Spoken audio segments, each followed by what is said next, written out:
बिस्मिल्लाहिर्रहमानिर्रहीम। अस्सलामुअलैकुम।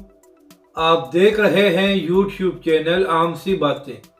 तहरीक लब्बैक के शहीद कारकुन हैदर अली की आखिरी गुफ्तगू और अल्लामा साद हुसैन रिजवी का बयान सामने आ गया।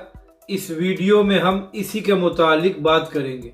नाजरीन कराम, साने हवेलिया में जख्मी होने वाले तहरीक लब्बैक के कारकुन हैदर अली कल शहीद हो गए थे, तो आज उनकी एक वीडियो सामने आई है जिसमें हैदर अली साहब गुफ्तगू कर रहे थे।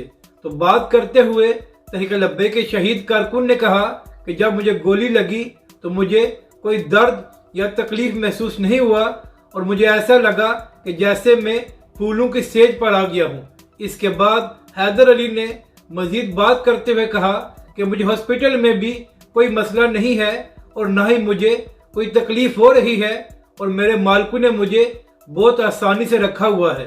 तो नाजरीन कराम, जिस तहरीक कारकुनों का ये जज्बा हो कि वो जिंदगी और मौत की कशमकश में हूँ और वो कहें कि हमें कोई तकलीफ नहीं हो रही, तो ऐसी तहरीक को कोई जालिम किस तरह शिकस्त दे सकता है। जबकि दूसरी जानब तहरीक लब्बैक के सरबराह अल्लामा साद हुसैन रिजवी का एक बयान सामने आया है जिसमें उन्होंने कहा कि रियासती जबर की वजह से हमारा एक और कारकुन हैदर अली शहीद हो गया है और जिन्होंने जुल्म किया है उनको हिसाब देना पड़ेगा।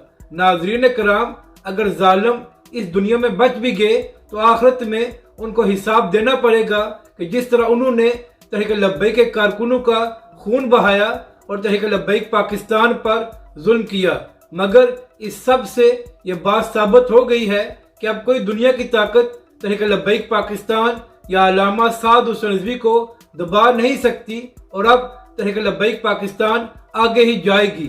अपनी राय का जरूर इजहार करें कि आपको ये वीडियो कैसी लगी और हमारे इस चैनल को भी सब्सक्राइब करें।